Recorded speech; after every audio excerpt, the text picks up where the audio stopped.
गेहुआ के बाली पाके अमवा मोजरी गईले। गेहुआ के बाली पाके अमवा मोजरी गईले। खेतवा में झूमेला रहरिया हे पियवा भइले गुलेरी के फूल। खेतवा में झूमेला रहरिया हे पियवा भइले गुलेरी के फूल। चंदवा चुरावे बिंदिया रतिया न आवे निंदिया। चंदवा चुरावे बिंदिया रतिया न आवे निंदिया। अंगना बिछावेला सजरिया हे पियवा भइले गुलेरी के फूल।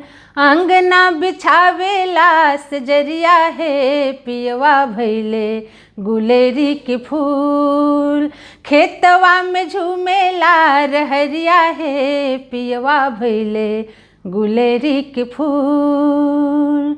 जुड़वा में शोभे गजरा आँखियन में सोहे कजरा। जुड़वा में शोभे गजरा आँखियन में सोहे कजरा।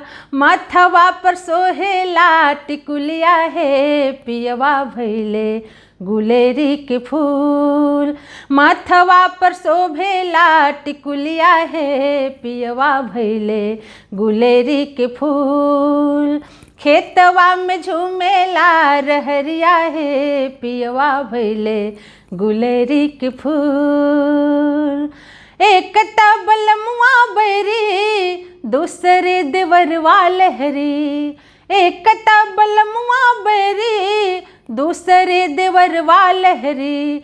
तीसरे सतावेले ननदिया हे पियवा भइले गुलेरी के फूल।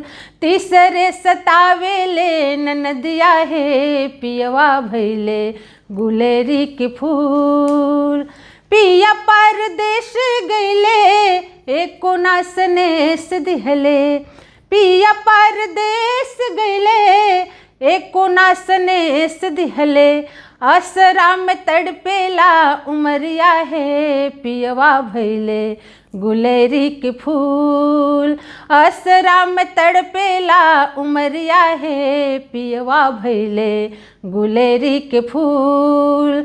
खेतवा में झूमेला रहरिया हे पियवा भइले गुलेरी के फूल। गेहुआ के बाली पाके अमवा मोजरी गईले।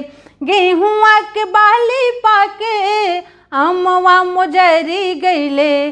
खेतवा में झूमेला रहरिया हे पियवा भइले गुलेरी के फूल। खेतवा में झूमेला रहरिया हे पियवा भइले गुलेरी के फूल।